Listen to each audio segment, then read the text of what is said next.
Smart screen YouTube ಚಾನೆಲ್ಗೆ ಸ್ವಾಗತ. ನಾನು ಶ್ವೇತಾ ಕಲಕಣಿ. ಮಲ್ಲಮ್ಮನ ಆಟವನ್ನ ಹಾಡಿ ಹೊಗಳಿದ ಕಿಚ್ಚ. ಒಂಟಿ ಜಂಟಿ ಆಟದಲ್ಲಿ ಒಂಟಿಯಾಗಿ ಆಡಿದವರೇ ಮಲ್ಲಮ್ಮ. ಗಂಡ ತೀರ್ ಹೋದ ಮೇಲೆ ಜೀವನದ ಬಂಡಿಯನ್ನ ಒಂಟಿಯಾಗಿ ಎಳೆದವರಿಗೆ ಬಿಗ್ ಬಾಸ್ ಟಾಸ್ಕ್ ಯಾವ ಲೆಕ್ಕ? ಮಲ್ಲಮ್ಮನಿಗೆ ಯಾರ ಸಪೋರ್ಟ್ ಬೇಡ, ನಿಮಗೇನೆ ಮಲ್ಲಮ್ಮನ ಸಪೋರ್ಟ್ ಬೇಕಾಗುತ್ತೆ, ಹುಷಾರ್. ಆಟ ಮರೆತು ಮಲ್ಲಮ್ಮನಿಗೆ ಆಟ ಹೇಳ್ಕೊಡ್ತಾ ಇದ್ದ, ತನ್ನ ಆಟವನ್ನ ಮರಿತಾ ಇದ್ದ ಧ್ರುವಂತ್ಗೆ ಮಲ್ಲಮ್ಮನ ಶಕ್ತಿ ಎಂಥದ್ದು ಎಂದು ಕಿಚ್ಚ ತಿಳಿಸಿದ್ದಾರೆ. ಮನೆಯಿಂದ ಹೊರ ಹೋಗಲು ನೇರ ನಾಮಿನೇಟ್ ಆಗಿದ್ದ ಮಲ್ಲಮ್ಮ ಅವರೇ ಮೊದಲು ಸೇಫ್ ಆಗಿದ್ದಾರೆ. ಹೊರಗೆ ಹೋದ ರಕ್ಷಿತಾ ಶೆಟ್ಟಿ ಮತ್ತೆ ಮನೆ ಒಳಗಡೆ ಕಾಲಿಟ್ಟಿದ್ದಾರೆ. ಹಾಗಾದ್ರೆ ಈ ವಾರ ಯಾರು ಹೊರ ಹೋಗಬಹುದು? ಬನ್ನಿ ಈ ವಿಡಿಯೋದಲ್ಲಿ ನೋಡ್ತಾ ಹೋಗೋಣ. ವಿಡಿಯೋನ ಅಂತ್ಯದವರೆಗೂ ನೋಡಿ. ವಿಡಿಯೋ ಇಷ್ಟ ಆಗಿದ್ರೆ ಲೈಕ್, ಶೇರ್, ಕಾಮೆಂಟ್, ಸಬ್ಸ್ಕ್ರೈಬ್ ಮಾಡೋದನ್ನ ಮರಿಬೇಡಿ. ಎಸ್ ವೀಕ್ಷಕರೇ, ಬಿಗ್ ಬಾಸ್ ಸೀಸನ್ 12 ಶುರುವಾದ ಮೇಲೆ ವಾರದ ಕತೆ ಕಿಚ್ಚನ ಜೊತೆ. ಈ ಮೊದಲ ಪಂಚಾಯಿತಿಯಲ್ಲಿ ಕಿಚ್ಚ ಸುದೀಪ್ ಅವರು ಕಂಟೆಸ್ಟೆಂಟ್ಗಳಿಗೆ ಯಾವ ರೀತಿಯಾಗಿ ತರಾಟೆ ತೆಗೆದುಕೊಳ್ಬಹುದು ಅಂತ ಹೇಳಿ ಎಲ್ಲರೂ ಕೂಡ ಕಾದುಕೊಳ್ತಿದ್ರು. ಯಾಕಂತಂದ್ರೆ ಮೊದಲ ವಾರದ ಆಟದಲ್ಲೇ ಆಟ ರದ್ದಾಗುವಂತೆ ರಾದ್ಧಾಂತ ಮಾಡಿಕೊಂಡಂತಹ ಕಂಟೆಸ್ಟೆಂಟ್ಗಳು. ಅಂತಂದ್ರೆ ಇವಾಗ ಒಂದು ನಿಯಮ ಆಗಿರುತ್ತೆ, ಆಟ ಯಾವ ರೀತಿಯಾಗಿರುತ್ತೆ ಅನ್ನೋದನ್ನ ಒಂದು ಬುಕ್ಲೆಟ್ ಅಲ್ಲಿ ಅವರು ಬರೆದು ಕಳಿಸಿರ್ತಾರೆ. ಅದರ ರೂಲ್ಸ್ ರೆಗ್ಯುಲೇಷನ್ಸ್, ಆಟ ಹೆಂಗ್ ಹೋಗ್ಬೇಕು, ಯಾವ ರೀತಿಯಾಗಿ ಅಂತ್ಯ ಕಾಣಬೇಕು, ಯಾರು ವಿನ್ನರ್ ಆಗಬೇಕು ಅನ್ನೋ ಒಂದು ಕುರಿತಾಗಿ. ಆದ್ರೆ ಮನೆ ಮಂದಿಗೆ ತುಂಬಾ ಚೆನ್ನಾಗಿ ಕನ್ನಡ ಬರ್ತಾ ಇದ್ರೂ ಸಹಿತ ಯಾರು ಕೂಡ ಅದನ್ನ ಸರಿಯಾಗಿ ಓದದೆ ತಾತ್ಸಾರ ಮಾಡಿ ಆಟವನ್ನ ತಮಗೆ ಹೆಂಗ ಬೇಕೋ ಆ ರೀತಿಯಾಗಿ ತಿರುಗಿಸ್ಕೊಂಡು ಆಟ ಆ ರೀತಿಯಾಗಿ ಆಡಿಸಿರೋ ಕಾರಣಕ್ಕಾಗಿ ಉಸ್ತುವಾರಿಗಳಿಗೆ ಇಲ್ಲಿ ಸುದೀಪ್ ಅವರು ಸರಿಯಾಗಿ ಹೋಗಿದ್ದಾರೆ. ಆದ್ರೆ ಕಳೆದ ಸೀಸನ್ಗಳಲ್ಲೆಲ್ಲ ಆಟ ರದ್ದಾದ ಸಮಯದಲ್ಲಿ ಯಾವ ರೀತಿಯಾಗಿ ಬೈತಾ ಇದ್ರಲ್ಲ, ಅಷ್ಟು ವೇಗವಾಗಿ ಬೈದಿಲ್ಲ. ಯಾಕೆಂತಂದ್ರೆ ಇದು ಮೊದಲ ವಾರ ಆಗಿರೋ ಕಾರಣಕ್ಕಾಗಿ ಈ ಬಿಗ್ ಬಾಸ್ ನಲ್ಲಿರುವಂತಹ ಕಂಟೆಸ್ಟೆಂಟ್ ಗಳಿಗೂ ಕೂಡ ಬಿಗ್ ಬಾಸ್ ಹೊಸದಾಗಿರೋ ಕಾರಣಕ್ಕಾಗಿ ಸ್ವಲ್ಪ ನೋಡ್ಕೊಂಡು ಮಾತಾಡ್ತಾರೆ. ಇನ್ನೊಂದು ಕಡೆಗೆ ಈ ಒಂಟಿ ಜಂಟಿ ಟ್ವಿಸ್ಟ್ ಇತ್ತಲ್ಲ, ಇದರಲ್ಲಿ ಯಾವ ತಂಡ ಚೆನ್ನಾಗಿ ಆಟ ಆಡಿತು ಅನ್ನೋದ್ರ ಕುರಿತಾಗಿಯೂ ಕೂಡ ಸುದೀಪ್ ಅವರು ಅದರ ಬಗ್ಗೆ ಮಾತಾಡ್ತಾರೆ. ನೋಡಿ, ಈ ಒಂಟಿ ಜಂಟಿ ಆಟದಲ್ಲಿ ಜಂಟಿಗಳೇ ಚೆನ್ನಾಗಿ ಆಡಿದ್ರು ಅಂತ ಹೇಳ್ತಾರೆ. ಹೆಂಗಂತಂದ್ರೆ ಅಟ್ಲೀಸ್ಟ್ ಅವರು ಇಬ್ಬಿಬ್ರು ಜೊತೆಯಾಗಿ ಸೇರ್ಕೊಂಡು ಆಟ ಆಡಿದ್ರು. ಈ ಒಂಟಿ ತಂಡದಲ್ಲಿ ಎಲ್ಲರೂ ತಂಡೋಪತಂಡವಾಗಿ ಆಟ ಆಡಿದ್ರಿ ಅಂತಂದ್ರೆ ನಿಮಗ್ ನೀವೇ ಒಂದು ಅರಮನೆ ಆಸ್ಥಾನವನ್ನ ಕಟ್ಕೊಂಡು ಅದರಲ್ಲಿ ರಾಜಮಾತೆ, ಯುವರಾಣಿ, ಯುವರಾಜ, ಅರಸ, ಅರಸಿ ಈ ರೀತಿಯಾಗಿ ನಿಮ್ದೇ ಆದಂತ ಒಂದು ಕಾನ್ಸೆಪ್ಟ್ ನ ಬೆಳೆಸ್ಕೊಂಡು ಇಡೀ ತಂಡವಾಗಿ ಗುಂಪಾಗಿ ನೀವು ಆಟ ಆಡಿದ್ರಿ. ಗುಂಪಾಗಿ ಆಟ ಆಡಕ್ಕೆ ನಿಮ್ಗೆ ಬಿಗ್ ಬಾಸ್ ಮನೆ ಕಳಿಸ್ಕೊಟ್ರ ಅಂತ ಹೇಳಿ ಸುದೀಪ್ ಅವರು ಅಲ್ಲಿ ಕ್ಲಾಸ್ ತೆಗೆದುಕೊಳ್ತಾರೆ. ಇನ್ನೊಂದು ಕಡೆಗೆ ಅಶ್ವಿನಿ ಅವರಿಗೆ ಬೈತಾರೆ ಅಂತ ಹೇಳಿ ಎಲ್ಲರೂ ಅಂದ್ಕೊಂಡಿದ್ರು. ಯಾಕಂತಂದ್ರೆ ಈ ವಾರ ತುಂಬಾ ಅವರು ಎಲ್ಲರನ್ನು ಕೂಡ ಡಾಮಿನೇಟ್ ಮಾಡ್ತಾ ಇರುವಂತದ್ದು, ರಾಜಮಾತೆ ಅನ್ನೋ ಕ್ಯಾರೆಕ್ಟರ್ ನಲ್ಲಿ ಅವರು ಇಳಿದು ಹೋಗಿರುವಂತದ್ದು. ಆದ್ರೆ ಅವರು ಅಶ್ವಿನಿ ಅವರಿಗೆ ಬೈದೆ ಕಿಚ್ಚ ಸುದೀಪ್ ಅವರು ಅಂತಂದ್ರೆ ಯಾರೆಲ್ಲ ಈ ಅರಸ ಅರಸಿ ಆಗಿದ್ರಲ್ಲ ಆ ಒಂಟಿ ತಂಡಕ್ಕೆ ಬೈತಾರೆ. ನೀವೇ ಅವರಿಗೆ ರಾಜಮಾತೆ ಕ್ಯಾರೆಕ್ಟರ್ನ ಕೊಟ್ರಿ, ಸೊ ಆ ಕ್ಯಾರೆಕ್ಟರ್ನ ಅವರು ಲೀಡ್ ಮಾಡಿದ್ರು ಅಷ್ಟೇ. ಸೊ ನಾವು ಕೊಟ್ಟಿಲ್ಲ, ನೀವೇ ಕೊಟ್ರಿ, ಸೊ ನೀವೇ ಅದನ್ನ ಅನುಭವಿಸಿದ್ರಿ ಅಂತ ಹೇಳ್ತಾರೆ. ಒಟ್ಟಿನಲ್ಲಿ ಈ ಒಂಟಿ ಕ್ಯಾರೆಕ್ಟರ್ನಲ್ಲಿ ಅಶ್ವಿನಿ ಮತ್ತೆ ಈ ಮಲ್ಲಮ್ಮ ಇಬ್ರು ಒಂಟಿಯಾಗಿ ಆಟ ಆಡಿದ್ರು. ಅವ್ರನ್ನ ಬಿಟ್ಟು ಇನ್ನು ಉಳಿದವ್ರು ಏನಿದಿರಲ್ಲ, ನೀವೆಲ್ಲ ಗುಂಪಾಗಿ ಆಟ ಆಡಿದ್ರಿ. ನಿಮ್ಮ ಕ್ಯಾರೆಕ್ಟರ್ ಏನಿತ್ತು ಅದರಲ್ಲಿ ಅಂತ ಹೇಳಿ ಅವರಿಗೆ ಪ್ರಶ್ನೆ ಮಾಡ್ತಾರೆ. ಒಟ್ಟಿನಲ್ಲಿ ಈ ಒಂಟಿ ಜಂಟಿಯಲ್ಲಿ ಜಂಟಿಗೆ ಸೈ ಎಂದ ಕಿಚ್ಚ, ಒಂಟಿಗೆ ಅವ್ರಿಗೆ ಸರಿಯಾಗಿ ಬೈದ್ರು. ಆದ್ರೆ ಹೈ ಲೆವೆಲ್ ಅಲ್ಲಂತೂ ಬೈಲಿಲ್ಲ, ಸೂಕ್ಷ್ಮವಾಗಿ ತಿಳಿಸ್ಕೊಟ್ರು. ಇನ್ನೊಂದು ಕಡೆಗೆ ಧ್ರುವಂತ್ ಅವರ ವಿಚಾರವನ್ನ ಎತ್ಕೊಳ್ತಾರೆ. ಧ್ರುವಂತ್ ಅವ್ರು ಏನ್ ಮಾಡ್ತಾರೆ ಅಂತಂದ್ರೆ, ಆಟ ಅಂತಂದ್ರೆ ತುಂಬಾ ಚೆನ್ನಾಗಿ ಆಟ ಆಡುವಂತಹ ವ್ಯಕ್ತಿ, ಅದರಲ್ಲೂ ಮತ್ತೆ ಬಿಗ್ ಬಾಸ್ ಮನೆಗೆ ಹೇಳ ಮಾಡಿಸಿದಂತಹ ಹುಡುಗ ಅಂತಂದ್ರೂ ಕೂಡ ತಪ್ಪಿಲ್ಲ. ಅಷ್ಟು ಚೆನ್ನಾಗಿ ನೋಡ್ಲಿಕ್ಕೂ ಚೆನ್ನಾಗಿದ್ದಾರೆ. ಇನ್ನೊಂದು ಕಡೆಗೆ ಆಟ ಅಂತ ಬಂತಂದ್ರೆ ಅವರು ತುಂಬಾ ಚೆನ್ನಾಗಿ ಆಟ ಆಡುವಂತಹ ವ್ಯಕ್ತಿ ಅಂತ ಅನ್ಸುತ್ತೆ. ಸೊ ಈ ಸಂದರ್ಭದಲ್ಲಿ ಮಲ್ಲಮ್ಮನ ಜೊತೆಗೆ ಮಲ್ಲಮ್ಮನ ಸುತ್ತಾ ಇರುವಂತಹ ಧ್ರುವಂತ್ ತನ್ನ ಆಟವನ್ನ ಮರಿತಾ ಇದ್ದಾರೆ ಅನ್ನೋದು ಕಾರಣಕ್ಕಾಗಿ ಸುದೀಪ್ ಅವರು ಅವರನ್ನ ಎಚ್ಚರಿಸುವ ಕೆಲಸವನ್ನ ಮಾಡ್ತಾರೆ. ಏನಂತಂದ್ರೆ, ಈಗ ನಿಮ್ಮ ಆಟ ನೀವು ನೋಡ್ಕೊಳ್ಳಿ, ಮಲ್ಲಮ್ಮ ಅವರಿಗೆ ತಮ್ಮ ಆಟ ಹೆಂಗ್ ಆಡ್ಬೇಕು ಅನ್ನೋದು ಗೊತ್ತಿದೆ ಅಂತ ಹೇಳ್ತಾರೆ. ಸೊ ಎಲ್ರಿಗೂ ಆ ಒಂದು ಕ್ಷಣ ಬೇಜಾರಾಯ್ತು. ಅಂತಂದ್ರೆ ಇಷ್ಟು ದಿನ ಧ್ರುವಂತ್ ಅವರು ಮಲ್ಲಮ್ಮನಿಗೆ ಹೆಲ್ಪ್ ಮಾಡ್ತಾ ಇದ್ರು ಅಂತಂದ್ರೆ ಈ ಬಿಗ್ ಬಾಸ್ ಮನೆ ಒಳಗಡೆ ಇರುವಂತಹ ಆಟ ರೂಲ್ಸು ಮತ್ತೆ ಎಲ್ಲವೂ ಕೂಡ ಅಷ್ಟಾಗಿ ಅರ್ಥ ಆಗೋದಿಲ್ಲ. ಸೊ ಧ್ರುವಂತ್ ಅವರು ಅದನ್ನ ಹೆಲ್ಪ್ ಮಾಡ್ತಾ ಇದ್ರು, ಹೇಳ್ಕೊಡ್ತಾ ಇದ್ರು ಅಂತ ಹೇಳಿ. ಬಟ್ ಇನ್ನೊಂದು ನಾವು ಧ್ರುವಂತ್ ಅವರ ವಿಚಾರದಲ್ಲಿ ಯೋಚನೆ ಮಾಡಿ ನೋಡಿದಾಗ ಧ್ರುವಂತ್ ಅವರು ತಮ್ಮ ಆಟವನ್ನ ಮರಿತಾ ಇದ್ದಾರೆ.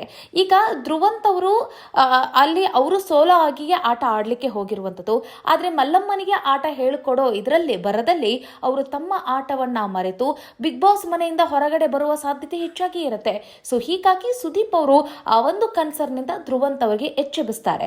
ಇನ್ನೊಂದು ಕಡೆಗೆ ಧ್ರುವಂತ್ ಅವ್ರು ಹೇಳ್ತಾರೆ, ಅವ್ರಿಗೆ ಆಟ ಗೊತ್ತಾಗದೇ ಇರೋ ಕಾರಣಕ್ಕಾಗಿ, ಅವ್ರು ಬೇಗ ಎಲ್ಲಿ ಮನೆಗೆ ಹೋಗ್ಬಿಡ್ತಾರೋ ಅನ್ನೋ ಕಾರಣಕ್ಕಾಗಿ ನಾನು ಅವ್ರಿಗೆ ಸಪೋರ್ಟ್ ಮಾಡ್ತಿದ್ದೆ ಅಂತ ಹೇಳ್ತಾರೆ. ನಿಮ್ಮ ಕನ್ಸರ್ನ್ ಕರೆಕ್ಟ್ ಆಗಿದೆ, ಆದರೆ ಆ ಕನ್ಸರ್ನ್ ಬಿಗ್ ಬಾಸ್ ಮನೆ ಒಳಗಡೆ ಬೇಡ, ನಿಮ್ಮ ಆಟ ನೀವು ಆಡಿ ಅಂತ ಹೇಳ್ತಾರೆ. ಇನ್ನು ಮಲ್ಲಮ್ಮ ಅವರನ್ನ ನೀವು ವೀಕ್ ಅಂತ ಅನ್ಕೊಳ್ತೀರಾ, ಅವ್ರು ವೀಕ್ ಅಲ್ಲ. ಯಾಕಂತಂದ್ರೆ ಅವರ ಜೀವನವನ್ನ ನೀವು ಒಂದ್ಸತಿ ನೆನಪಿಸ್ಕೊಳ್ಳಿ, ಅವ್ರು ಹೇಗೆ ಅವರು ಜೀವನವನ್ನ ನಡೆಸ್ಕೊಂಡು ಬಂದಿದ್ದಾರೆ ಅಂತ.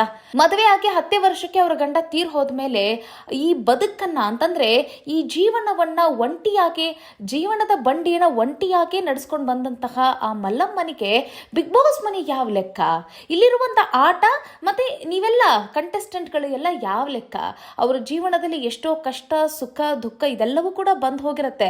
ಅದರಲ್ಲವರು ಗದ್ದೆಯಲ್ಲಿ ಕೆಲಸ ಮಾಡಿದವರು, ಅವರು ಚಪ್ಲಿನೂ ಕೂಡ ಹಾಕೊಳ್ಳೋದಿಲ್ಲ ಕಾಲಿಗೆ, ಆ ರೀತಿಯಾಗಿ ಕೆಲಸ ಮಾಡ್ತಾರೆ. ರಫ್ ಅಂಡ್ ಟಫ್ ಹೆಣ್ಮಗಳು ಅವರು. ಏನಾದ್ರೂ ಕಾಲಿಗೆ ಮುಳ್ಳು ಚುಚ್ಚಿತು ಅಂದ್ಕೊಳ್ಳಿ, ಆ ಮುಳ್ಳನ್ನ ತೆಗೆದುಬಿಟ್ಟು ಅವರು ಮತ್ತೆ ಆ ಜೀವನವನ್ನ ನಡೆಸಿದಂಥವರು. ಅಂಥದ್ರಲ್ಲಿ ನೀವೇನ್ರಿ ಅವ್ರಿಗೆ ಆಟ ಹೇಳ್ಕೊಡೋದು ಅಂತ ಹೇಳ್ತಾರೆ. ನಿಮಗೆ ಏನಾದರೂ ಅವರಿಂದ ಸಲಹೆ ಬೇಕಿದ್ರೆ ನೀವು ಪಡೆದುಕೊಳ್ಬೋದೇ ವಿನಃ, ಆದರೆ ನೀವು ಅವರಿಗೆ ಆಟ ಹೇಳಿಕೊಡುವಂಥ ಸಂಭವನೇ ಇಲ್ಲ. ಸೊ ಅಂತಹ ಗಟ್ಟಿಗಿತ್ತಿ ಮಲ್ಲಮ್ಮ ಅಂತ ಹೇಳಿ ಕಿಚ್ಚ ಸುದೀಪ್ ಅವರು ಪಂಚಾಯಿತಿಯಲ್ಲಿ ಮಲ್ಲಮ್ಮನ ಕುರಿತಾಗಿ ಹಾಡಿ ಹೊಗಳ್ತಾರೆ. ಒಟ್ಟಿನಲ್ಲಿ ಮಲ್ಲಮ್ಮ ಅವರ ಸ್ಟ್ರಾಟರ್ಜಿ, ಒಟ್ಟಿನಲ್ಲಿ ಮಲ್ಲಮ್ಮ ಅವರು ಯಾವುದೇ ರೀತಿಯಾದಂಥ ಸ್ಟ್ರಾಟರ್ಜಿನ ಬಳಸದೆ, ಮತ್ತೆ ಅವರಿಗೆ ಅಲ್ಲಿರುವಂಥ ನಿಯಮ ರೂಲ್ಸ್ಗಳು ಗೊತ್ತಿಲ್ಲ ಸರಿ, ಆದ್ರೂ ಸಹಿತ ತುಂಬ ಫೋಕಸ್ಡಿವ್ ಆಗಿ ಆಟ ಆಡ್ತಾರೆ ಅನ್ನೋದನ್ನು ಕೂಡ ಒಂದು ಎಕ್ಸಾಂಪಲ್ ಕೊಡ್ತಾರೆ. ಅಂತಂದರೆ ಒಂದು ಆಟದಲ್ಲಿ ಅವರು ಎಷ್ಟು ವೇಗವಾಗಿ ಆಟ ಆಡಿ ತುಂಬ ಸಮಯ ಅಂತಂದರೆ ಕಡಿಮೆ ಸಮಯದಲ್ಲಿ ಅವರು ಆ ಆಟದಲ್ಲಿ ಇರ್ತಾರಲ್ಲ, ಸೊ ಆ ಒಂದು ವಿಚಾರವನ್ನು ಕೂಡ ಧ್ರುವಂತ್ ಅವ್ರಿಗೆ ತಿಳಿಸ್ತಾರೆ. ಅಂತಂದರೆ ನೀವೇ ಹೆಚ್ಚು ಟೈಮನ್ನು ತೆಗೆದುಕೊಂಡಿದ್ರೆ ಆ ಆಟದಲ್ಲಿ, ಮಲ್ಲಮ್ಮ ಅವರು ತುಂಬ ಕಡಿಮೆ ಸಮಯವನ್ನು ತೆಗೆದುಕೊಂಡು ಆ ಆಟದಲ್ಲೇ ಅವರು ಇದ್ರು. ಸೊ ಅದರಲ್ಲಿ ನೀವು ಅರ್ಥ ಮಾಡ್ಕೊಳ್ಳಿ ಯಾರು ಹಿಂದೆ ಇದ್ದಾರೆ ಅಂತ ಹೇಳಿ. ಸೊ ಮಲ್ಲಮ್ಮನ ವಿಚಾರದಲ್ಲಿ ಧ್ರುವಂತ್ ಅವರು ಎಡುವುದು ಬೇಡ, ನಿದ್ದೆ ಮಾಡೋದು ಬೇಡ ಅಂತ ಹೇಳಿ ಧ್ರುವಂತ್ ಅವ್ರಿಗೆ ಎಚ್ಚರಿಸೋ ಕೆಲಸ ಸುದೀಪ್ ಅವರು ಮಾಡಿದ್ರು. ಇನ್ನು ಮಲ್ಲಮ್ಮನ ವಿಚಾರವಾಗಿ ಒಂದಷ್ಟು ಜನ ಬಿಗ್ ಬಾಸ್ ಮನೆಯಲ್ಲಿ ಹಗುರವಾಗಿ ಕೂಡ ತಗೊಂಡಿದ್ರು. ಹಳ್ಳಿ ಮುದುಕಿ, ಮತ್ತೆ ಇವ್ರಿಗೆ ಏನು ಗೊತ್ತಾಗುತ್ತೋ ಗೊತ್ತಿಲ್ಲ, ಮತ್ತೆ ಇಲ್ಲಿರುವಂತಹ ನಿಯಮಗಳು ಅವ್ರಿಗೆ ಅರ್ಥ ಆಗೋದಿಲ್ಲ, ಇದೊಂದು ಮೈಂಡ್ ಗೇಮ್ ಅಂತ ಹೇಳಿ ಎಲ್ಲರೂ ಅಂದ್ಕೊಂಡಿದ್ರು.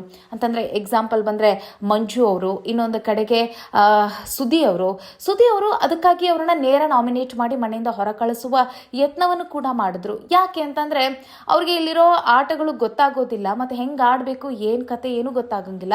ಈಗ ಸದ್ಯಕ್ಕೆ ಸಿಚುವೇಶನ್ ಏನ್ ನಡೀತಾ ಇದೆ ಅನ್ನೋದ್ರ ಅರಿವು ಕೂಡ ಅವ್ರಿಗಿಲ್ಲ.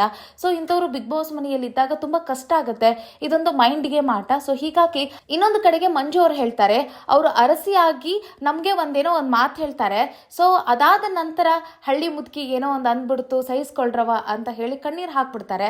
ಸೊ ಇಂತಹ ಎಮೋಷ್ನಲ್ ಆಗಿರುವಂತಹವರು ಇವರು, ಮುಗ್ಧ ಜೀವಿ. ಸೊ ಇವರು ಬಿಗ್ ಬಾಸ್ ಮನೆಗೆ ಸೂಟ್ ಆಗೋದಿಲ್ಲ, ಇವರು ಮನೆಯಿಂದ ಹೊರಗೆ ಹೋದ್ರೇನೆ ಇವರು ಸರಿ ಆಗತ್ತೆ ಅಂತ ಹೇಳ್ತಾರೆ. ಇನ್ನೊಂದು ಸುದಿ ಅವರು ಒಂದು ಮಾತು ಹೇಳ್ತಾರೆ, ಅದು ಅವರ ಸ್ಟ್ರಾಟರ್ಜಿ. ಏನಂತಂದ್ರೆ ಮಲ್ಲಮ್ಮ ಅವರಿಗೆ ಮುಂದೊಂದು ದಿನ ಸಿಂಪತಿ ಕಾರ್ಡ್ ಮೂಲಕ ಹೆಚ್ಚು ಓಟ್ ಬೀಳುತ್ತೆ, ಆಗ ನಮಗದು ಎಫೆಕ್ಟ್ ಆಗುತ್ತೆ. ಸೊ ಹೀಗಾಗಿ ಮಲ್ಲಮ್ಮ ಅವ್ರನ್ನ ಈಗಲೇ ಕಳಿಸ್ಬಿಟ್ರೆ ನಮಗೆ ಮುಂದಿನ ದಾರಿ ಸುಗಮ ಆಗುತ್ತೆ ಅಂತ ಹೇಳಿ ಸುದಿ ಅವರು ಹೇಳಿರ್ತಾರೆ. ಸೊ ಮಲ್ಲಮ್ಮನ ಕುರಿತಾಗಿ ಕಿಚ್ಚನ ಪಂಚಾಯಿತಿಯಲ್ಲಿ ಕಿಚ್ಚ ಸುದೀಪ್ ಅವರು ಇಷ್ಟೆಲ್ಲ ಹೇಳಿದ ನಂತರ ಯಾರೆಲ್ಲ ಮಲ್ಲಮ್ಮನ ಬಗ್ಗೆ ಹಗುರವಾಗಿ ಮಾತನಾಡಿದ್ರಲ್ಲ, ಸೊ ಅವರಿಗೆ ಇದೊಂದು ರೀತಿ ನೋಡ್ಕೊಳ್ಳೋ ರೀತಿಯಾಗಿ ಒಂದು ಮಾತನ್ನ ಹೇಳಿದ್ರು. ಸೊ ಇದು ಎಲ್ಲರಿಗೂ ಕೂಡ ಅರ್ಥ ಆಗಿರುತ್ತೆ.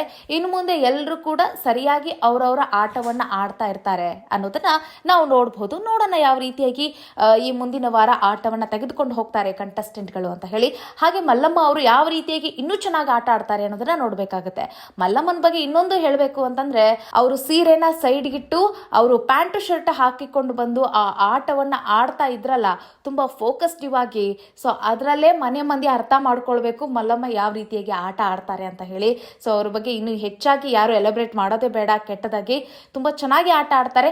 ಇನ್ನೂ ಚೆನ್ನಾಗಿ ಆಟ ಆಡ್ಕೊಂಡು ಹೋಗಿ ಫೈನಲ್ ಹಂತದವರೆಗೂ ಕೂಡ ಬರಲಿ ಅನ್ನೋದು ನಮ್ಮ ಸ್ಮಾರ್ಟ್ ಸ್ಕ್ರೀನ್ ಯೂಟ್ಯೂಬ್ ಚಾನಲ್ನ ಆಶಯ. ಇನ್ನೊಂದು ಕಡೆಗೆ ರಕ್ಷಿತಾ ಶೆಟ್ಟಿ ಅವರು ಬಿಗ್ ಬಾಸ್ ಮನೆ ಒಳಗಡೆ ಬರಬೇಕು ಅಂತ ಹೇಳಿ ಸೋಷಿಯಲ್ ಮೀಡಿಯಾದಲ್ಲಿ ಫುಲ್ ಹವಾ ಕ್ರಿಯೇಟ್ ಆಗ್ಬಿಟ್ಟಿತ್ತು. ಸೊ ಅದರಂತೆ ಸುದೀಪ್ ಅವರು ನಿನ್ನೆ ಪಂಚಾಯಿತಿ ಮುಗಿಯುವ ಸಂದರ್ಭದಲ್ಲಿ ಅವರನ್ನ ಮತ್ತೆ ಬಿಗ್ ಬಾಸ್ ಮನೆಗೆ ವೆಲ್ಕಮ್ ಬ್ಯಾಕ್ ಮಾಡಿದ್ದಾರೆ. ಮತ್ತೆ ಅವರು ಬಂದಿದ್ದಾರೆ. ನೋಡೋಣ ರಕ್ಷಿತಾ ಶೆಟ್ಟಿ ಅವರ ಆಟ ಹೆಂಗಿರುತ್ತೆ, ಮನೆ ಮಂದಿಗೆ ಯಾವ ರೀತಿಯಾಗಿ ಚಳಿ ಬಿಡಿಸ್ತಾರೆ, ಮಾರಿ ಹಬ್ಬ ಇದೆ ಅಂತ ಹೇಳ್ತಾ ಇದ್ದಾರೆ, ಯಾವ ರೀತಿಯಾಗಿ ಇರುತ್ತೆ. ಅದರ ಜೊತೆಗೆ ಒಂದಷ್ಟು ಜನ ಟಾರ್ಗೆಟ್ ಮಾಡ್ಕೊಂಡೇ ಬಂದಿದ್ದಾರೆ ಅವರು. ಅಂತಂದರೆ ಧ್ರುವಂತ್ ಅವರು ಮತ್ತು ಇನ್ನೊಂದು ಕಡೆಗೆ ಅಶ್ವಿನಿ ಅವರು, ಇವರಿಬ್ಬರಿಗೆ ಹೆಚ್ಚಿನ ಪ್ರಶ್ನೆ ಕೇಳೋದಿದೆ ನನಗೆ ಅಂತಲೂ ಕೂಡ ಹೇಳಿದ್ದಾರೆ. ನನಗೆ ಎಲ್ಲರೂ ಸಮಾಧಾನ ಮಾಡಿ ಮನೆಯಿಂದ ಹೊರ ಹಾಕ್ತಾ ಇದ್ರೆ ವಿನಃ ನನ್ನ ಕುರಿತಾಗಿ ಯಾರು ಸ್ಟ್ಯಾಂಡ್ ತೆಗೆದುಕೊಳ್ಳಿಲ್ಲ ಅಂತ ಹೇಳಿದ್ದಾರೆ ಸುದೀಪ್ ಅವ್ರ ಮುಂದೆ. ನೋಡೋಣ ಯಾವ ರೀತಿಯಾಗಿ ರಕ್ಷಿತಾ ಶೆಟ್ಟಿ ಅವರು ಆಡ್ತಾರೆ ಅಂತ. ಒಟ್ಟಿನಲ್ಲಿ ಕಿರಿಯ ವಯಸ್ಸಿನ ರಕ್ಷಿತಾ ಶೆಟ್ಟಿ, ಹಿರಿಯ ವಯಸ್ಸಿನ ಮಲ್ಲಮ್ಮ ಅವರ ಆಟ ಬಿಗ್ ಬಾಸ್ ಸೀಸನ್ 12ರಲ್ಲಿ ಬಲು ಚಂದ ಅಂತ ಹೇಳ್ಬೋದು. ಕಾದ್ ನೋಡೋಣ ಈ ಸೀಸನ್ ಯಾವ ರೀತಿಯಾಗಿ ಇವರಿಬ್ಬರ ಈ ಒಂದು ವೆರೈಟಿ ಆಗಿರುವಂತಹ ಈ ಒಂದು ಏಜ್ ಏನಿದೆಯಲ್ಲ, ಸೊ ಇವರಿಬ್ಬರಿಂದ ಈ ಒಂದು ಸೀಸನ್ ಯಾವ ರೀತಿಯಾಗಿ ತೆಗೆದುಕೊಂಡು ಹೋಗುತ್ತೆ ಅನ್ನೋದನ್ನ ಕಾದ್ ನೋಡೋಣ ಅಂತ ಹೇಳ್ತಾ, ಈ ಒಂದು ರಿವ್ಯೂ ಬಗ್ಗೆ ನಿಮಗೆ ಏನು ಅನಿಸ್ತು ಅನ್ನೋದನ್ನ ಕಾಮೆಂಟ್ ಮಾಡೋದನ್ನ ಮರಿಬೇಡಿ. ಮುಂದಿನ ವಿಡಿಯೋದಲ್ಲಿ ಮತ್ತೊಂದು ವಿಶೇಷ ವಿಚಾರದಲ್ಲಿ ಸಿಗೋಣ. ನಮಸ್ಕಾರ.